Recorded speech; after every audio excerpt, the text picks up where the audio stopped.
अस्सलाम वालेकुम बिस्मिल्लाहिर्रहमानिर्रहीम। इस लेक्चर के अंदर मैं आपको सिखाने वाला हूँ कि गूगल शीट्स के अंदर कोड्स कैसे लिखे जाते हैं या फॉर्मूला कैसे लिखा जाता है और गूगल शीट किस तरीके से फॉर्मूलों को हैंडल करती है। Let's see. आप अगर गूगल पे जाएं, गूगल पे जाने के बाद इस बटन पे क्लिक करके शीट पे चले जाएं, तो आपके सामने गूगल शीट्स ओपन होती हैं। तो मैं यहाँ पे एक ब्लैंक स्प्रेडशीट नई वाली बनाने वाला हूँ। इस ब्लैंक स्प्रेडशीट को मैं नाम दूंगा फॉर्मूला। सो फॉर्मूले की जमा होती है फॉर्मूले, ऐसे ही है। सो मैं इसे फॉर्मूले बोलूंगा एंड कोडिंग। ठीक है। सो फॉर्मूले एंड कोडिंग, इसके ऊपर हम काम करने वाले हैं। अगर आप देखें तो ये इस तरीके से आपके सामने फॉर्मूले एंड कोडिंग आ जाता है। मैं इसका लिंक जो है आप लोगों के साथ शेयर कर देता हूँ ताकि आप इसको ईजीली एक्सेस कर पाएँ। सो सिर्फ आप देख पाएंगे, इसको एडिट नहीं कर पाएंगे। तो इसका लिंक मैं आपके साथ यहाँ पे शेयर कर देता हूँ, जूम की मीटिंग के अंदर भी, और आपके जो व्हाट्सएप के ग्रुप हैं उसके अंदर लेटर ऑन कर दूंगा। लेकिन उससे भी पहले मैं ये डिस्कॉर्ड के अंदर आपके साथ शेयर कर देता हूँ ताकि आपके पास ये लिंक अवेलेबल रहे। ठीक है। ताकि जो भी मैं कोड यहाँ पे लिखूँ वो आपके सामने आ जाए। आपने कोई चेंजेस नहीं करनी। ये काफ़ी लोग आप में से अभी इस लिंक पे क्लिक करके आ चुके हैं। सो अभी आपने देखना है कि किस तरीके से काम करते हैं फॉर्मूले। सो सबसे पहली चीज़, फॉर्मूले के लिए आपको कोई डेटा चाहिए होता है। ठीक है। और डेटा जो है हमारे पास काफ़ी चीज़ों पे मौजूद है। तो मैं इंपोर्ट करता हूँ डेटा, जैसे हमने पहले किया था। यहाँ पे मैं एक डेटा ले आता हूँ जो है से फॉर एग्जांपल टिप्स का डेटा, जिस पे हम काफ़ी काम कर चुके हैं। सो ये ज़्यादा आसान होगा हमारे लिए इस पे काम करना। मैं इंसर्ट करता हूँ, रिप्लेस करंट शीट करता हूँ, डेटा को इंपोर्ट कर लेता हूँ। ये वो स्टेप है जो आप बड़ी देर से मेरे साथ करते आ रहे हैं। यहाँ तक क्लियर हो गया? ठीक है। अब आपने क्या करना है, फॉर्मूले लिखना स्टार्ट करने हैं। अगर आप गौर करें तो ये टोटल बिल है, टिप है, सेक्स यानी कि gender, smoker, day, time and size of table. तो इस डेटा के बारे में आप पहले बहुत कुछ जानते हैं क्योंकि इस डेटा पे हम अच्छा खासा काम जो है वो कर चुके हैं। ठीक है। यहाँ तक क्लियर होगी बात। अब हमने दो चीज़ें देखनी है, फॉर्मूले किस तरीके से लिखे जाते हैं और किस तरीके से हम फॉर्मूलों के अंदर चीज़ों को मैनेज करते हैं। और वो दो चीज़ें क्या हैं? अगर आप लेफ्ट टू राइट चलते हैं इस डायरेक्शन के अंदर, राइट, इस डायरेक्शन के अंदर अगर आप चलते हैं समथिंग लाइक दिस, जैसे ये मैंने येलो हाईलाइट की है चीज को, यहां से राइट इस तरफ, तो इसको हम रो वाइज इस तरीके से लेके चल रहे हैं। यानी कि जो भी फॉर्मूला लगेगा वो सारे कॉलम्स का लगेगा। मीन्स टू से हम कॉलम्स को, यानी कि total bill, tip, sex, smoker, day, time, size, इसको देख के इन सभी चीजों को एनालाइज कर रहे हैं। ठीक है। तो इसमें हम कॉलम्स को कंप्यूट कर रहे हैं या कॉलम्स के बारे में कंप्यूटेशन कर रहे हैं। जैसे column A, B, C, D, E, F, G, सभी कॉलम की यहां पे डिटेल आ जाएगी इस एक खाने के अंदर। ठीक है। अगर हम रो वाइज कंप्यूट करेंगे तो टोटल बिल की जितनी रोज हैं, एंड पे अगर मैं आ जाता हूं तो यहां पे अगर मैं कोई फार्मूला लिखता हूं तो यूजुअली ये ऊपर वाले सारी की सारे सेल्स के बारे में फार्मूला होगा। ठीक है। यहाँ पे जो फॉर्मूला लिखूंगा वो लेफ्ट सेल के बारे में होगा। यहां से जो नीचे जाके मैं लिखूंगा, this formula is for all the cells above.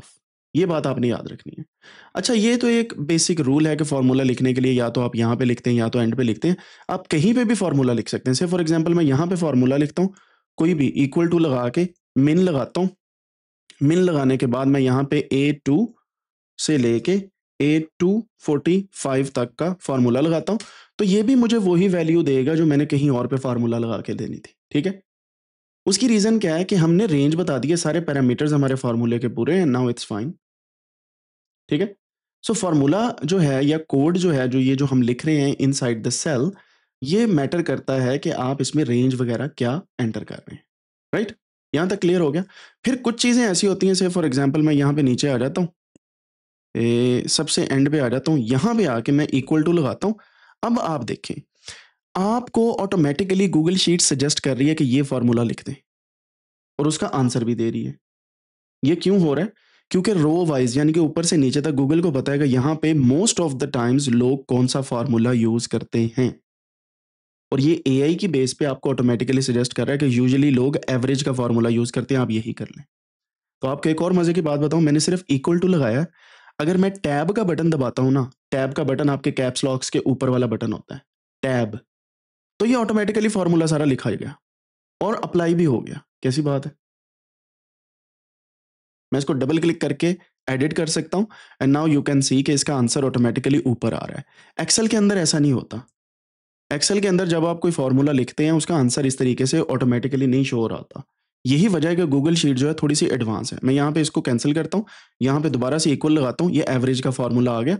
और ये देखें, उसने सिर्फ फॉर्मूला ही नहीं दिया बल्कि उसने साथ में ये भी बताया है कि इसका आंसर क्या है। ठीक है? और अगर आप यहाँ पे फ़ॉर्मूला मेन्यू पे क्लिक करें तो you can actually enable formula suggestion जो मैंने अभी की हुई है। आप इनेबल कर सकते हैं नेम्ड फंक्शन सजेशन, ठीक है? और आप सेंड फीडबैक इसको मैं नहीं करता, बाकी 2 को इनेबल रखता हूँ, ये ऑटोमैटिकली इनेबल होती है।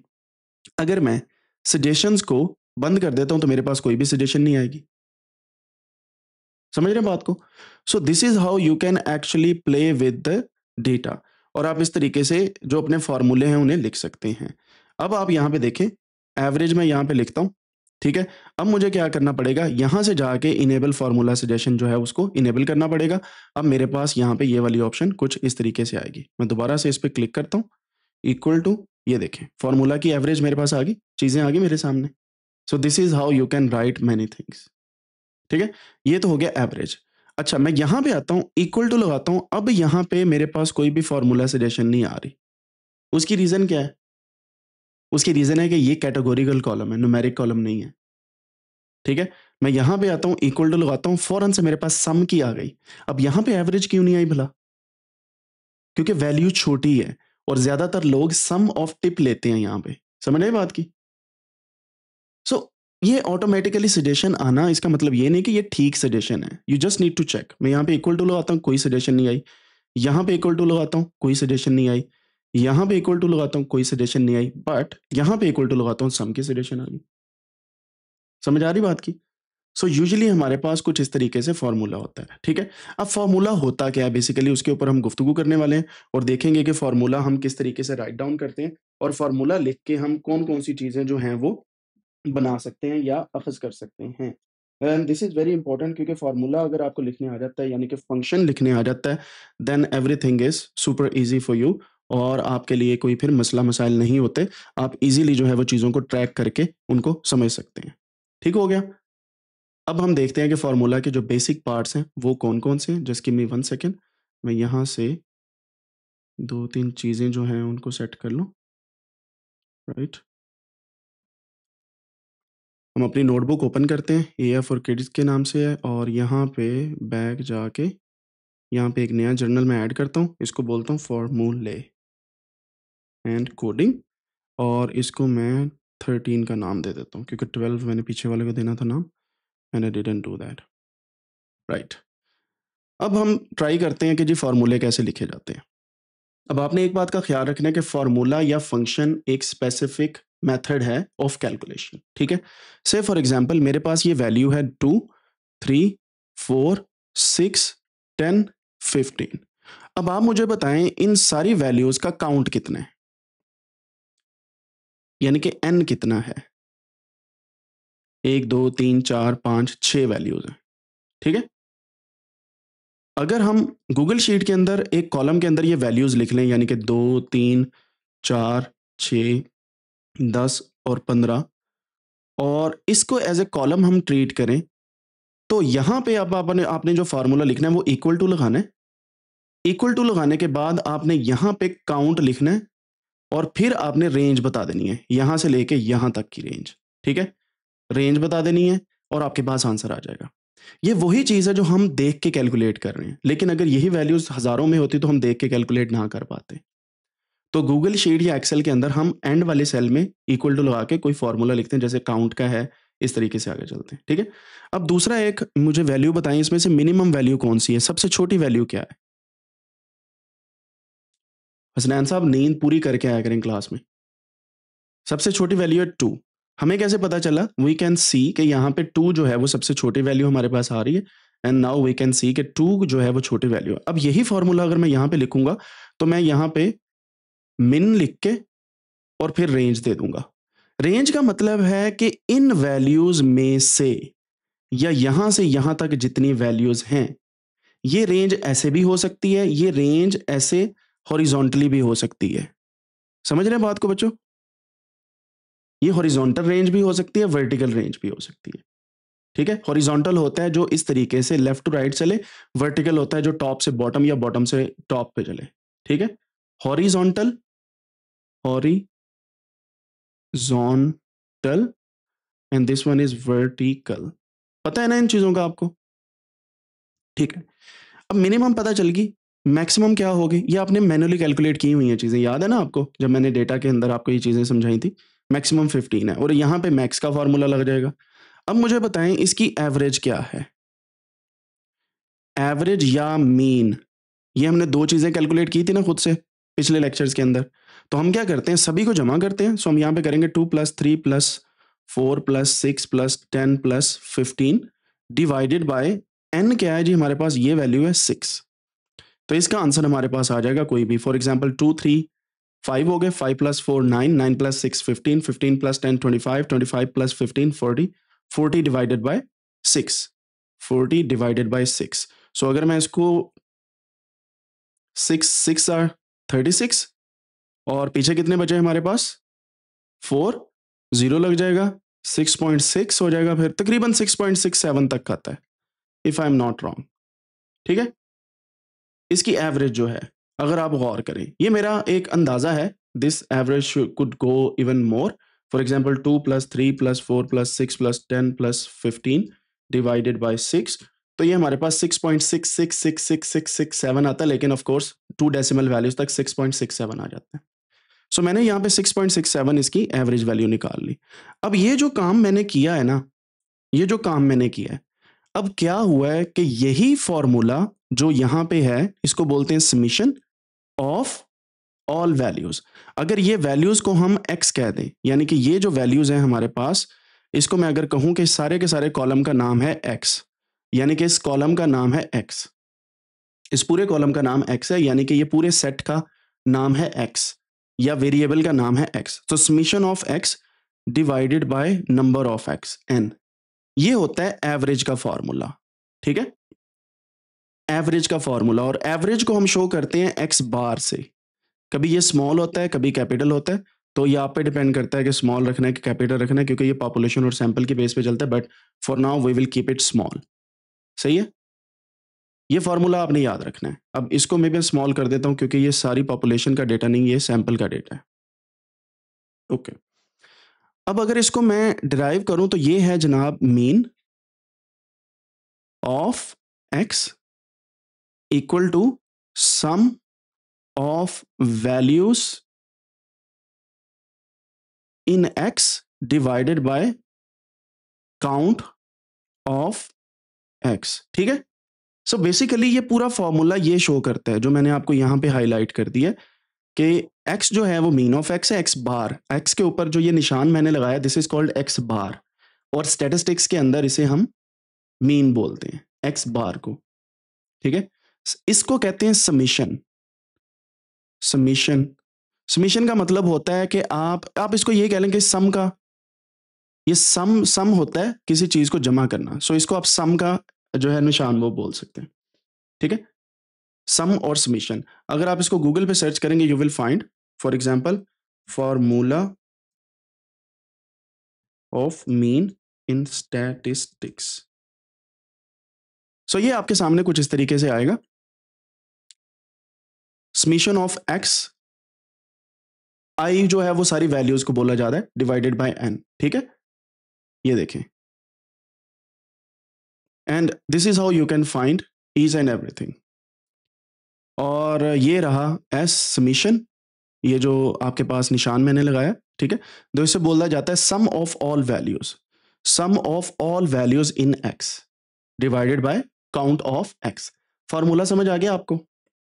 अब सबसे इंटरेस्टिंग बात यह है कि गूगल शीट वालों ने ना यही वाला फॉर्मूला जो एक्स बार है equal to summation of x divided by n, इसको ऑलरेडी फीड किया हुआ है गूगल शीट के अंदर।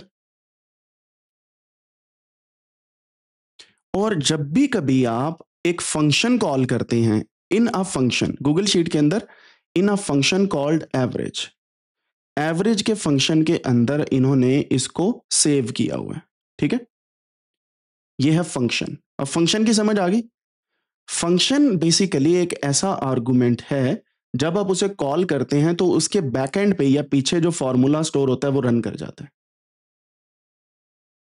मैं दोबारा से रिपीट कर देता हूं कि फंक्शन क्या है। फंक्शन एक ऐसा आर्गुमेंट या ऐसी चीज है जिसे आप कॉल जब करते हैं, कॉल का मतलब जब आप लिखते हैं तो उसके बैकएंड पे जो फॉर्मूला है वो रन कर जाता है।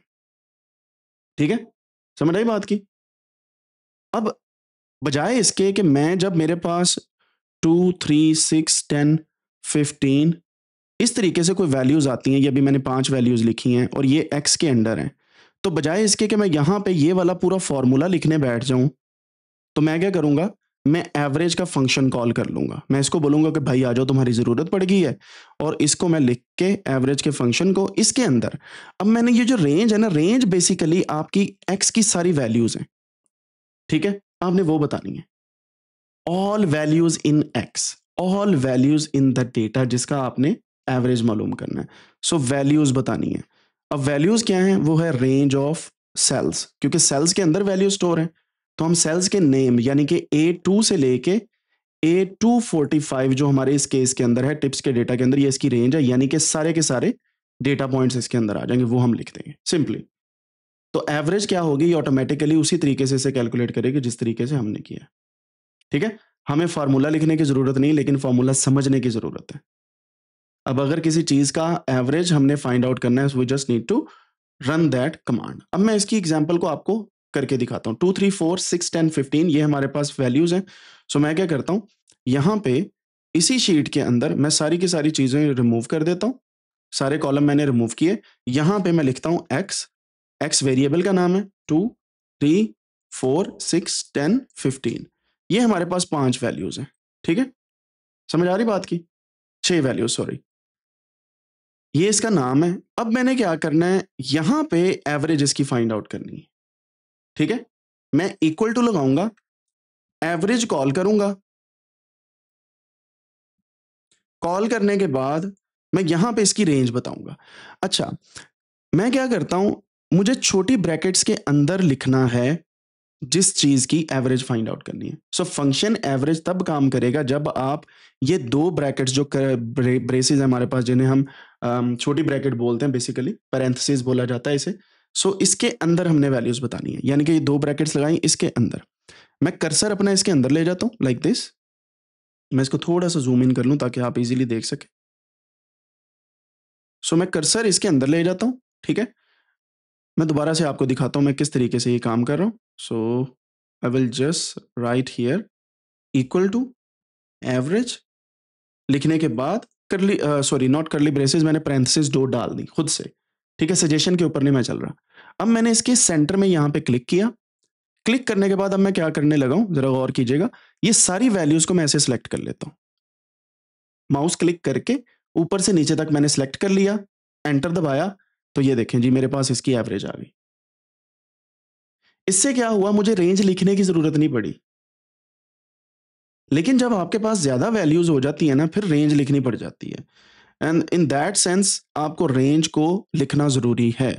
फॉर एग्ज़ाम्पल अगर टिप्स का डेटा होता 245 को, तो मैं ड्रैग एंड ड्रॉप नहीं ना कर सकता था। सो मैंने रेंज लिखी। अब ये वाले सेल का एड्रेस है A2, ये देखें ये A2 है ना इसका एड्रेस 2 का। यहाँ पे आता हूँ तो इसका एड्रेस है A7, ठीक है? A2 से A7।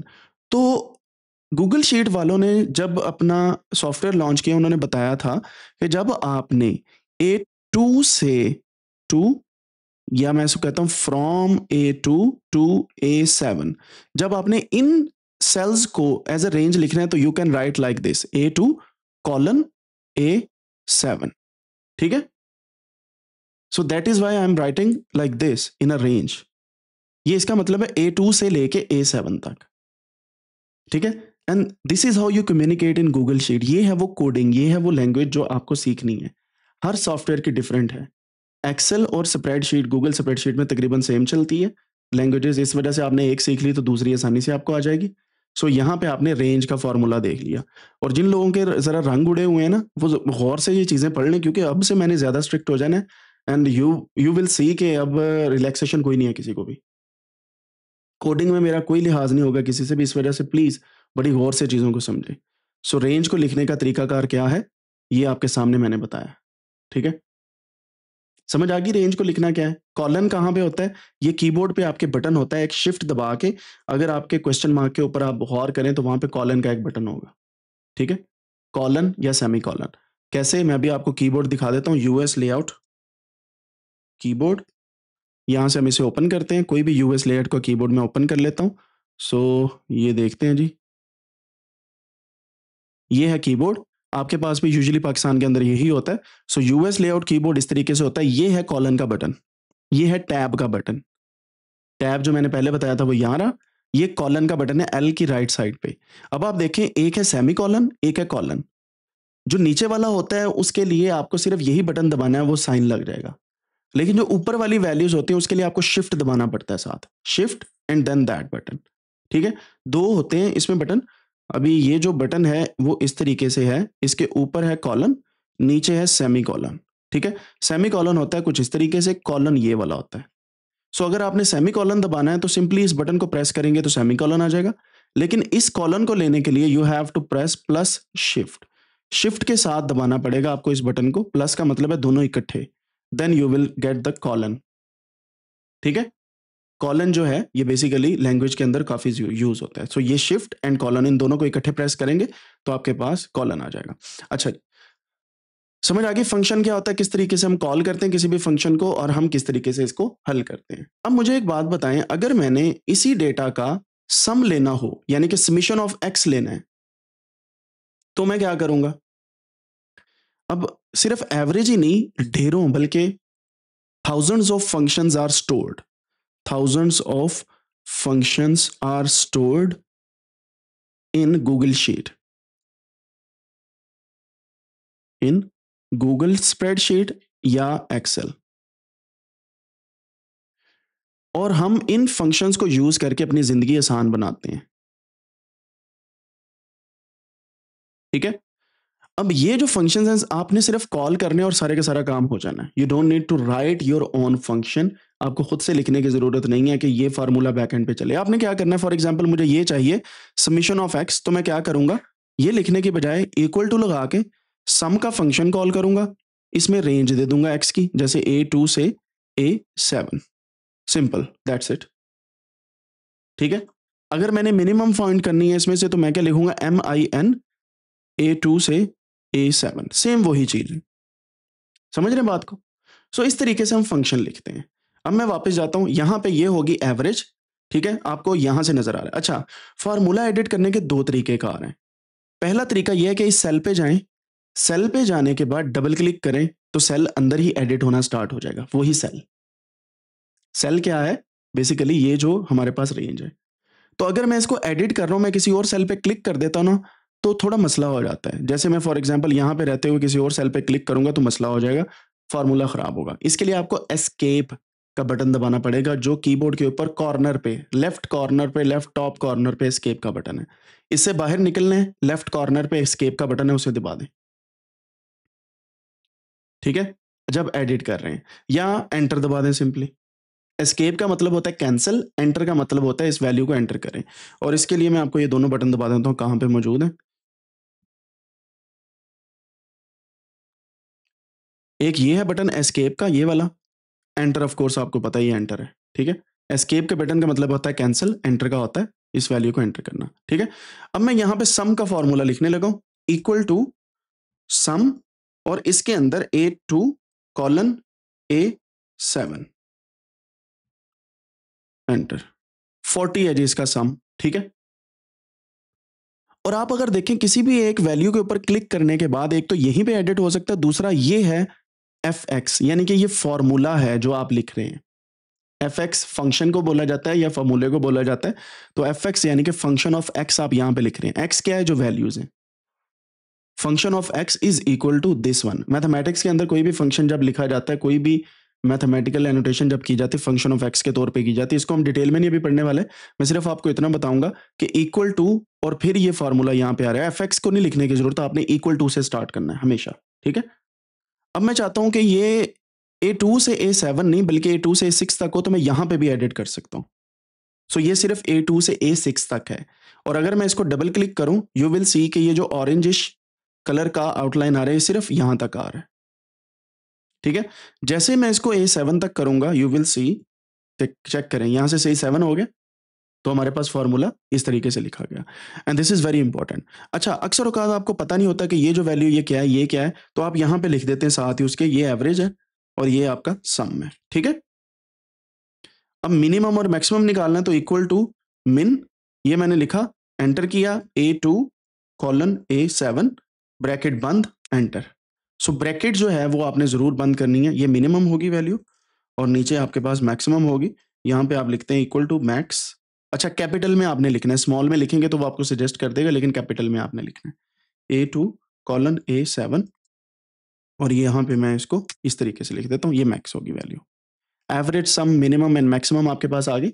अब हम क्या करते हैं, काउंट फाइंड आउट करने की कोशिश करते हैं और उसके लिए आप क्या करते हैं, सिंपली यहाँ पे आके इक्वल टू काउंट लिखने के बाद अगेन वही A2:A7, here we go, 6 values हैं, सो इसको मैं n कह देता हूं।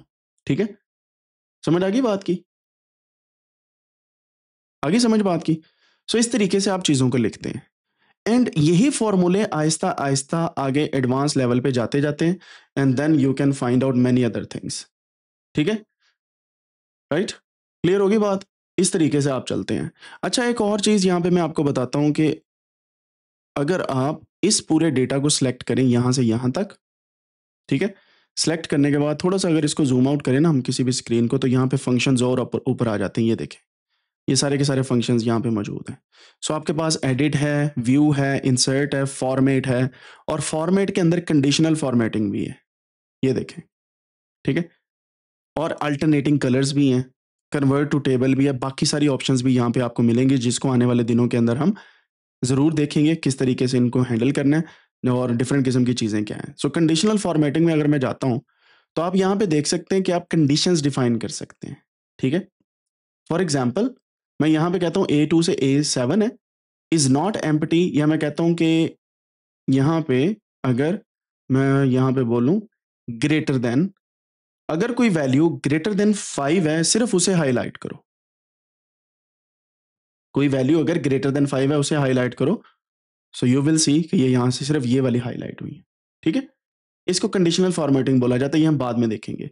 ये ज़रूरी क्यों है, इसका फ़ायदा ये होता है, मैं इसको कंट्रोल Z करके अनडू कर रहा हूँ, इसका फ़ायदा ये होता है कि आपकी वैल्यू की रेंज आपको पता चल जाती है। ठीक है, सो यहाँ पे हमारे पास ये सारी वैल्यूज़ आ चुकी हैं और इसके अलावा परसेंटेज वगैरह भी कैलकुलेट कर सकते हैं, उसके लिए आपको फॉर्मूले चाहिए होंगे। फॉर एग्जाम्पल मैं यहाँ पे लिखता हूँ परसेंट, या ये देखें परसेंटाइल भी है, परसेंट इफ भी है, परसेंट रैंक भी है, फिर डिफरेंट किस्म की बाकी चीज़ें भी हैं जिनको आने वाले दिनों में हम देखेंगे, because this is different. Percent if ये कंडीशन के साथ होता है across a range and we need to find a way out to find these kind of things. तो फार्मूला ऐसे लिखा जाता है, कोड ऐसे लिखा जाता है and then you can find different kind of things और इस तरीके से आप उसको चेक कर सकते हैं। यहाँ तक क्लियर होगी बात। अब थोड़ा सा कम्प्लेक्स फार्मूला मैं आपको लिखना दिखाता हूँ। मैं इसी शीट को, इसको मैं बोलता हूँ टेस्ट शीट और मैं अगली शीट को बोल देता हूँ टिप्स की शीट। अब टिप्स की शीट के अंदर थोड़ा सा हम एडवांस लेवल पे फार्मूला लिखेंगे ताकि आपको समझ आ जाए कि किस तरीके से फार्मूला लिखा जाता है। अगेन वही काम मैं कर रहा हूँ, टिप्स की डेटा को मैं यहाँ पे लेके आता हूँ, करंट शीट को रिप्लेस करता हूँ, ये डेटा मेरे पास आ गया। ठीक है, क्लियर हो गया, राइट। अब मैंने क्या करना है, मुझे चाहिए काउंट स्मोकर के अंदर, ठीक है, और मैं इसे चेक करता हूँ। मैं यहां पे इसका ले रहा हूं, फॉर एग्जांपल मैं यहां पे लिखता हूं काउंट ऑफ स्मोकर। ठीक है, मुझे फॉर्मूला लिखना है इसका और मुझे फाइंड आउट करना है कि कैसे ये चीजें चलती हैं। मैं इक्वल टू लिखता हूं, काउंट लिखता हूं, काउंट लिखने के बाद मैं यहां पे अब D2 से लेके D45 245 तक जाऊंगा। ठीक है, क्योंकि ये D कॉलम है, राइट, D2 कॉलन D245। अब आप देखें कि मेरे पास यहां पे कोई भी इसका काउंट नहीं आया, काउंट D2 से D245 कोई नहीं आया। अगर मैं यहीं पे A2 से A245 लिखता हूं, लेट्स सी 244 आ रहा है। समझ आ रही बात की कुछ, लेट्स सी, क्योंकि ये डेटा की टाइप चेंज हो गई है। सो कहने का मकसद ये है कि डेटा की टाइप से आपके फॉर्मूले का जो कंडीशन है वो भी चेंज होती है। अब इसके लिए मैं क्या करता हूं, काउंट इफ, या यहां पे भी देख सकते हैं number of values in data set, number of numeric values. अब आप देखें, आपको समझ आएगी कि अगर मैं इक्वल टू लिखूं, काउंट लिखूं, तो मेरे पास कुछ फॉर्मूले आ जाते हैं यहाँ पे। ठीक है, समझ रहे हैं बात को। अगर मैं ऊपर से नीचे नेविगेट करता जाऊं तो ये फॉर्मूले ऊपर से नीचे भी जाते जाएंगे, टैब टू एक्सेप्ट होगा और बाकी चीजें। काउंट का फॉर्मूला चलता है सिर्फ और सिर्फ न्यूमेरिक वैल्यूज के लिए। ये लिखा हुआ है उन्होंने, जिसने ये फॉर्मूला ऐड किया है। काउंट ए का फॉर्मूला चलता है the number of values in a data set, तो कोई कंडीशन नहीं बताई कौन सी। डी काउंट का फॉर्मूला चलता है count values from a table like range.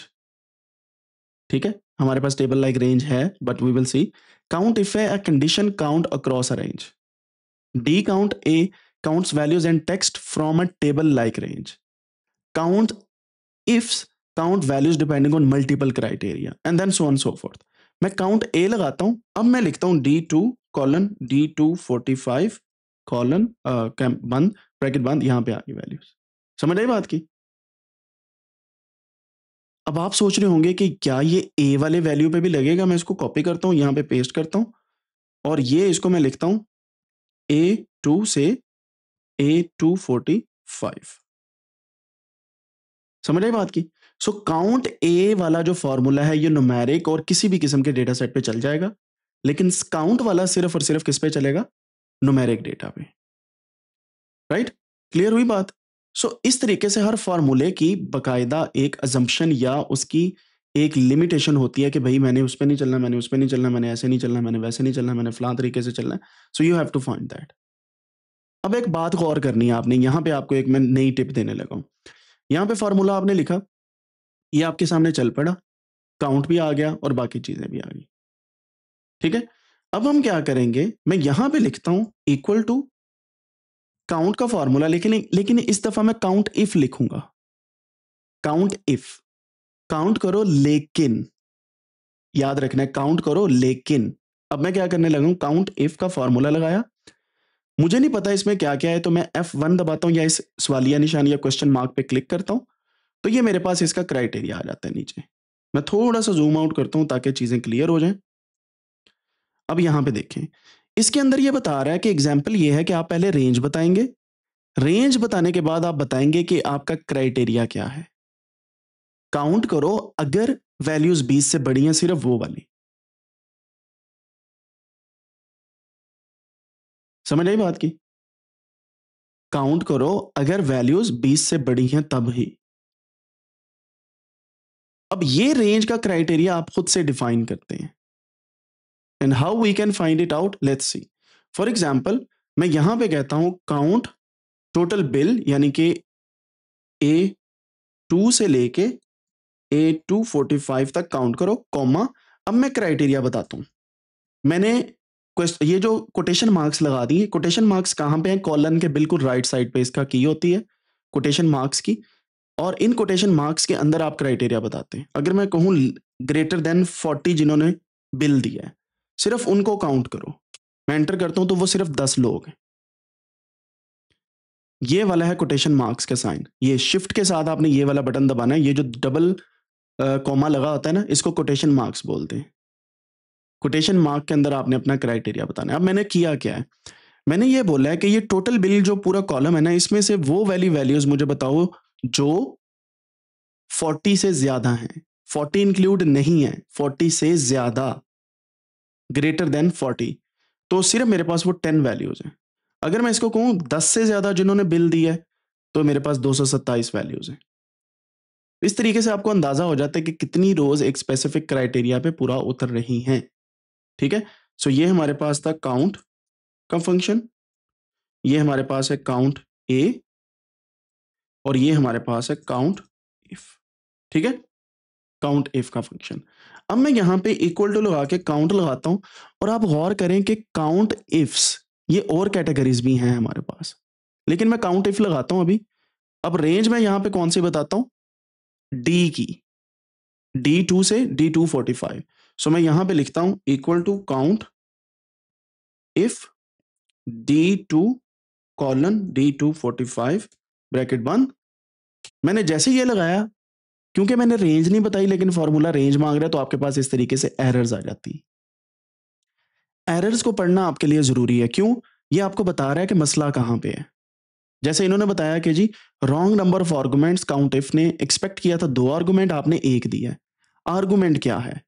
Argument होता है कि ये जो रेंज है ये एक आर्गुमेंट है, जैसे यहां पे आ रहा है काउंट इफ का फॉर्मूला लगाया, रेंज एक आर्गुमेंट है, क्राइटेरियन या क्राइटेरिया का जो सिंगल क्राइटेरियन है, एक होता है क्राइटेरियन ज्यादा होते हैं क्राइटेरिया। सिंगुलर इसका है criterion, that's why it's written criterion. अगर आप ज्यादा क्राइटेरिया लिखेंगे या कंडीशन लिखेंगे वो होगा क्राइटेरिया। खैर, तो अभी जो दूसरा क्राइटेरिया हमने यहाँ पे लिखना है वो होगा, मैं यहाँ पे एडिट करता हूँ इसे कॉमा लगा के, मैं यहाँ पे लिख देता हूँ यस। समझ आई बात की? मैंने क्या किया यहाँ पे, मैं फॉर्मूला दिखाता हूँ आपको। काउंट इफ किया मैंने स्मोकर वाले कॉलम से, सिर्फ वो वाली वैल्यूज जो यस हैं, यानी कि जो स्मोकर की वैल्यूज यस में आ रही हैं, इससे अंदाजा होगा कि कितने लोग जो हैं वो यस के अंदर फॉल कर रहे हैं, दैट आर 93। समझ आई बात की? सो आप न्यूमेरिक कॉलम होगा तो आप greater than, equal to, less than और इस तरह के साइंस यूज करेंगे। जब आपके पास कैटेगोरिकल कॉलम होगा तो जो वैल्यूज उनके अंदर मौजूद हैं उन्हीं को यूज करेंगे। ये मैंने स्मोकर नो किया तो मेरे पास ये वैल्यूज आ गई। ठीक हो गया?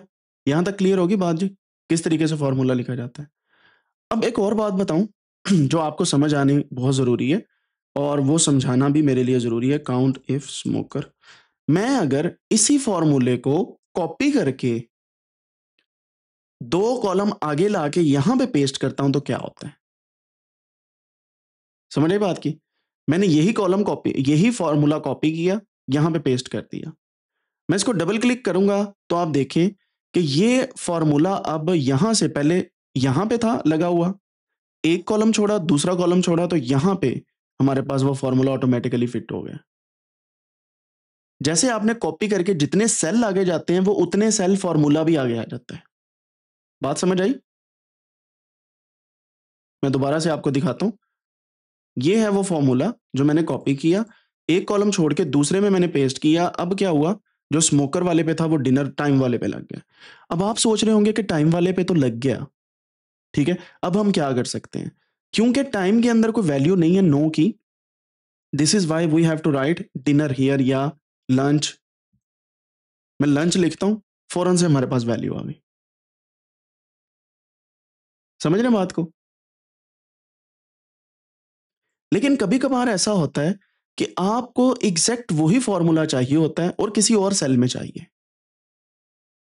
मिसाल के तौर पे गौर कीजिएगा, मैं इसको पकड़ता हूं और यहां पे इस एक को कॉपी करके यहां पे पेस्ट कर देता हूं। ये देखिए, ये फौरन से नीचे को सेल हो गए शिफ्ट, जितने सेल मैंने नीचे किए वो उतने ही नीचे शिफ्ट हो गए। ऐसे ही है। अब आपने क्या करना है, इसको सिलेक्ट करके F4 दबाएं तो कुछ होता है, F4, ये इस तरीके से लॉक हो जाएगा, F4 से लॉक हो जाएगा। मैं आपको दोबारा से दिखाता हूं। मैं यहां पे इसको इसको सिलेक्ट करता हूं, दोनों को F4 दबाता हूं,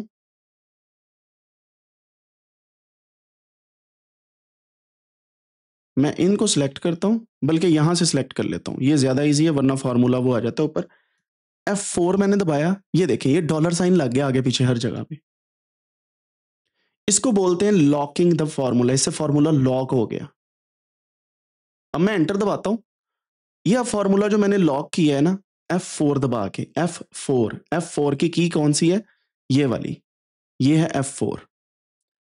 इस पे जाके जब मैंने ये दबाया है, इस रेंज को सिलेक्ट करके, अब रेंज लॉक हो गई है। अब आप देखिएगा मैं यहां से कॉपी करके यहां पे पेस्ट करूंगा, रेंज वही रहेगी क्योंकि मैंने लॉक कर दी है। अगर मैं इसको उठा के यहां पे पेस्ट कर दूं, ये भी रेंज वही है क्योंकि मैंने लॉक की हुई है। So the range will remain same. बात समझ रहे हैं? लेकिन इसमें एक और इशू है, वो क्या है? अब देखिएगा, ये यहां पे रेंज है, मैं इसको थोड़ा सा जूम इन करता हूं, बड़ी गौर से समझनी है बच्चों आपने ये वाली बात। ये जिससे पहले डॉलर साइन लगा हुआ है ना, वही चीज लॉक हुई है, यानी कि डी कॉलम लॉक हुआ है क्योंकि डॉलर साइन इससे पहले लगा है। ये टू रो कॉल लॉक हुई है क्योंकि डॉलर साइन इससे पहले लगा, सेम हियर। ठीक है, अगर मैं यहां से डी कॉलम के साथ मतलब रो 2 से लॉक मिटा देता हूं, यहां से भी रो से कॉल लॉक मिटा देता हूं, मैं इसको एंटर करता हूं, now you will see what will happen here. So मैं इसको जूम आउट करता हूं, यहां से कॉपी करता हूं, यहां पे पेस्ट करता हूं। अब देखिएगा डी रो वैसे ही रही है, सॉरी कॉलम वैसे ही रहा है, लेकिन रोज चेंज हो गई हैं क्योंकि रोज लॉक नहीं थी। राइट? मैं अगर इसको कॉपी करके यहाँ पे लाऊँगा, अगेन रोज़ लॉक नहीं है और रोज़ वैसे ही आ गई हैं, जो कॉलम है कॉलम लॉक है, कॉलम नहीं चेंज हुआ। सो ये होती है फ़ॉर्मूले की नेविगेशन। एक और चीज़ आपको बताऊँ, यहाँ से मैंने इसे कॉपी किया, मैं चाहता हूँ कि ये सिर्फ़ वैल्यू मेरे पास आए, फ़ॉर्मूला ना पेस्ट हो। तो मैं यहाँ पे आके राइट क्लिक करूँगा, ऑप्शन आएँगी, पेस्ट स्पेशल पे जाके वैल्यूज़ ओनली पेस्ट कर दूँगा। ये सिर्फ़ वैल्यू है, कोई फ़ॉर्मूला नहीं है इसके अंदर, ठीक है? फिर एक और इसका पेस्ट का तरीका होता है, मैंने यहाँ से इसे कॉपी किया, यहाँ पे आया, राइट क्लिक किया, पेस्ट स्पेशल पे गया and now we can actually see कि यहाँ पे फॉर्मेट भी है, फार्मूला ओनली भी है, कंडीशनल फॉर्मेटिंग भी है, डेटा वैलिडेशन भी है, there are many other things जिनको हम आने वाले दिनों में देखने वाले हैं। लेकिन अब के लिए आपको फॉर्मूले की समझ आ गई है, सेल लॉक करने की समझ आ गई है, फंक्शन की समझ आ गई है, कोड कैसे लिखा जाता है इनसाइड गूगल शीट, और ये सारी की सारी चीज़ें आपके सामने इस तरीके से आ चुकी हैं, ठीक है? अब एक आप सोच में पड़ गए होंगे, ये डेटा क्लीन अप क्यों आ रहा है?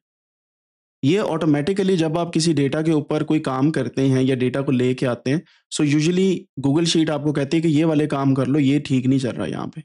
जैसे डुप्लीकेट रोज़ है ये कह रहे हैं। मुझे पता है ये डुप्लीकेट नहीं है क्योंकि ये 200 है, ये 204 है, वैल्यू सेम हो सकती है लेकिन ये डुप्लीकेट नहीं है, मैं इसे इग्नोर कर देता हूँ।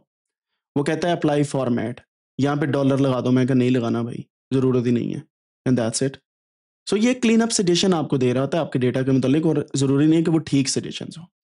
And this is how you write down different kind of formula, और आप आने वाले दिनों में देखेंगे कि यही फार्मूले जो हैं वो आपको हेल्प आउट करते हैं to do different kind of analysis, ठीक है?